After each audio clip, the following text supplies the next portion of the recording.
Let us begin with Far Cry 2.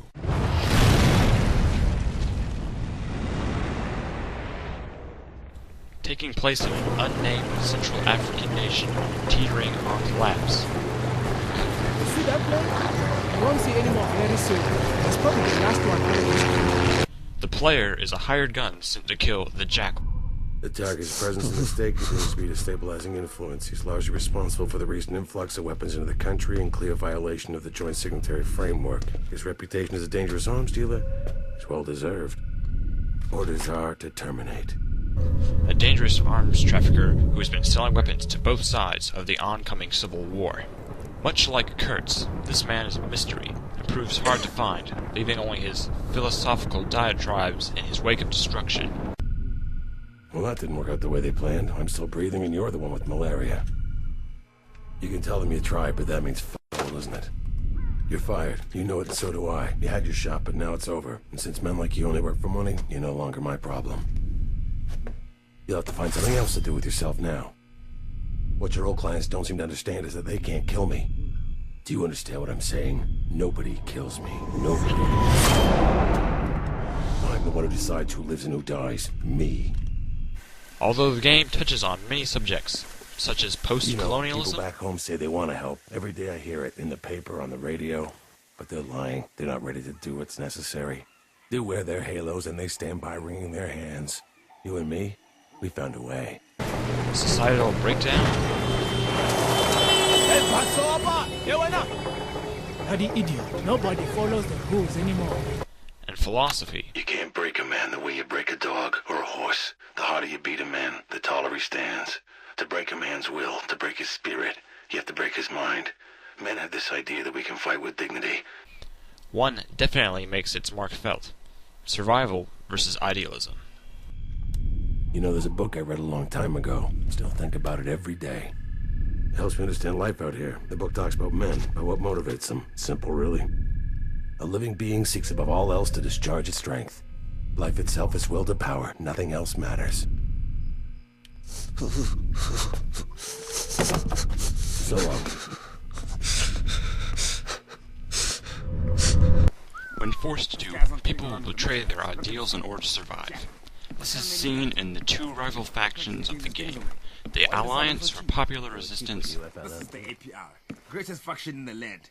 You're lucky to be here with us, better than with those old ladies in the United Front. And the United Front for Liberation and Labor. We fight for the FLN. You'd call me Dr. Kakumba. The warlords want me out of the country. They don't like the story I'm writing. Although they claim to represent the people and have the Don't let this country's concern you, interests just at boys heart, letting off steam, these right? two factions You are remember how practically identical. Both are looting what remains of the country, committing gross human rights violations in the process. But not this time. These stories, they are going to come out. The jackals, the warlords, the soldiers, the boy soldiers, even the NGOs. I intend to expose the whole sordid mess. Corruption Yes, is sir. rife. The airport. Gentlemen, you are posted here all day. On my way back, I grabbed some cold beer. You drink beer, no? Yep, beer. We drink beer. Hurry up then. Move along. Yes, Even sir. their Thank you, soldiers sir. dress See you identically. soon, sir. Most don't bother to wear a uniform at all. The only ones who even try to act professionally are foreign mercenaries, who are hired with large sums of money while the country rots. Sorry, no offense. But these militia, they come into our country, steal everything, and they leave us nothing. Whatever ideals they started with, factions have now abandoned in order to continue the civil war. Do you know I have covered 16 wars across Africa? 16. And every time he has been there, selling his weapons and making a fortune while millions of people suffer and die. Like Kurtz, eventually, the Jackal comes to realize all the horrible things that he's done. Stop swerving. Oh, you'd be dead by now. You're stronger than I thought. But not strong enough to stop the UFLL. They screwed you pretty good.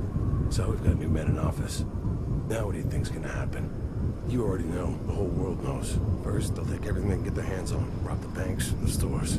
Then, the men will be lined up against the wall and shot. Chop children's arms off and cut the tendons in their necks. And the women... It's a goddamn disease, what it is. A cancer. You see it, they can't get enough. They just take it until it kills them. And once they're gone, someone else takes their place, and their disease too. Every cell is infected. And the longer you stay, the deeper the virus goes. In the end, nobody will be left, just the disease. So what do you do with this particular situation? Quarantine the patients.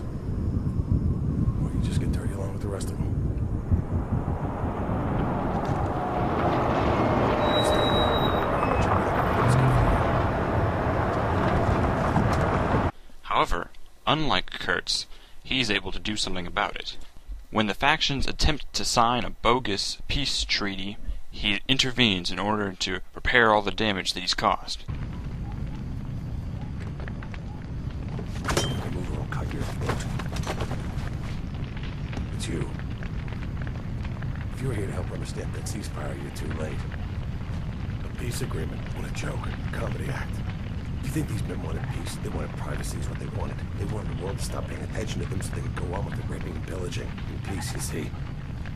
It's gonna stop. I'm gonna stop them, and they'll know. They'll be cursing my name when the blood comes spurting out of their necks. And you're not gonna stop me. You think I don't know you, what you're about, what you came here to do? Wake up. I used to be you. They're gonna think you did this. A dirty mercenary who'll do anything for a payout. That's good. It means the war will start all over again. The real bloodletting has begun. We're gonna cure these men of their disease, you and I. We're gonna pull it right out of their veins. What do you got there? Diamonds?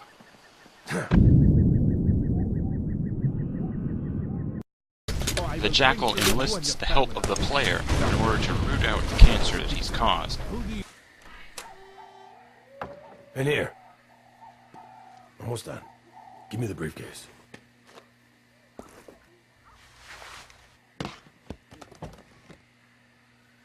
They're all here. Good. We'll need them. The APR in the front is still coming after the civilians. Probably think they can kill them or drag them back over the border. The only ones who died today are the ones who have it coming. I planted some dynamite out there, by that overhang on the cliff. But the deck cord's no good, so one of us has to go up there and short-circuit the blasting caps. That car battery will do the job. The debris will block the road, keep the soldiers from following the refugees.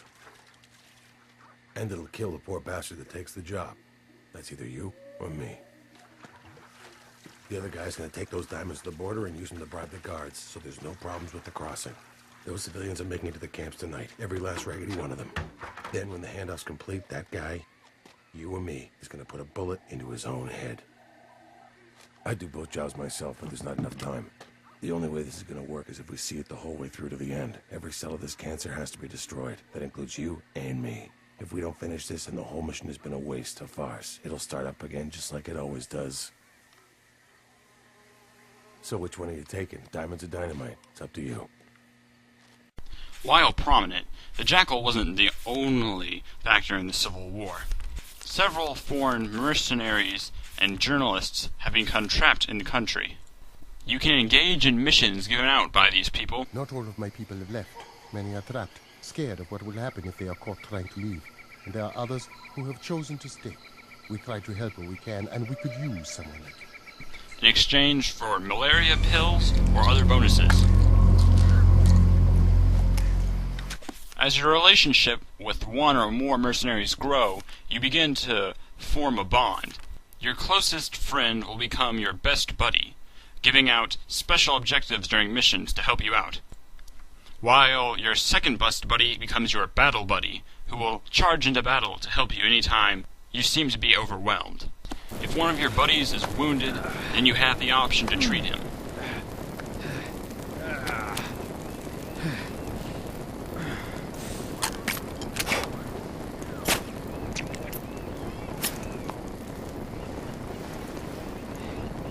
That's better. If the wound is mortal, or if you have no medication, then your only option is to leave him to die, or to choose a quick, painless death. Before the end of the game, you can build some extremely close relationships through personal missions. There's this guy, a Belgian. He's a fixer for foreign media types. His real job title should be Assad. He's working for your targets. He's supposed to send them coordinates so they know where to go. If you could get to this guy, you could get him to send the wrong info. We want them to go to the shanty town Mokuba. They're gonna find this truck there full of black market medicine. It's their stolen merchandise. Belongs to the outfit that hired them. They're gonna be pissed. And you want to know how I know all this? Those sons of bitches are here to kidnap me. I'm the guy who lifted the cargo on the truck. The whole thing's a trap. I'll have them right where I want them. I hate to kill them all, but you know, it's them or me. Right, here! Shoot him! Come on, we need cover! You cover me, I'll take him out. I got you, mate. We can work this out, whatever it is. Okay, okay. I never heard of this. Who the hell is this? CIA? He's one of the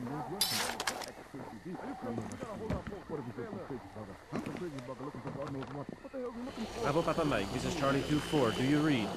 We copy. Go ahead. Stand by for coordinates. Roger that.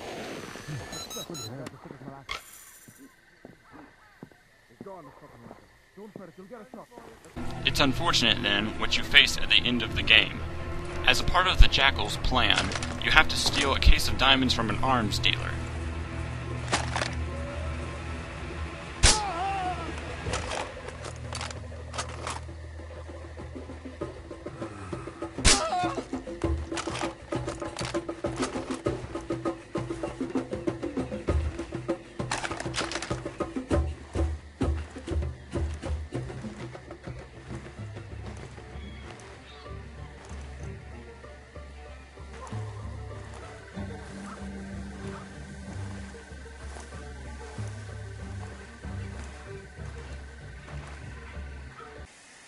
However, as you approach the case of diamonds, it has clearly been booby-trapped. Once you pick it up, all of your buddies start to attack you from all sides. They're being closed in on and are desperate to bribe their way out of the country, even if it means killing you. They have given up whatever sort of relationship they had with you in order to survive.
Oh,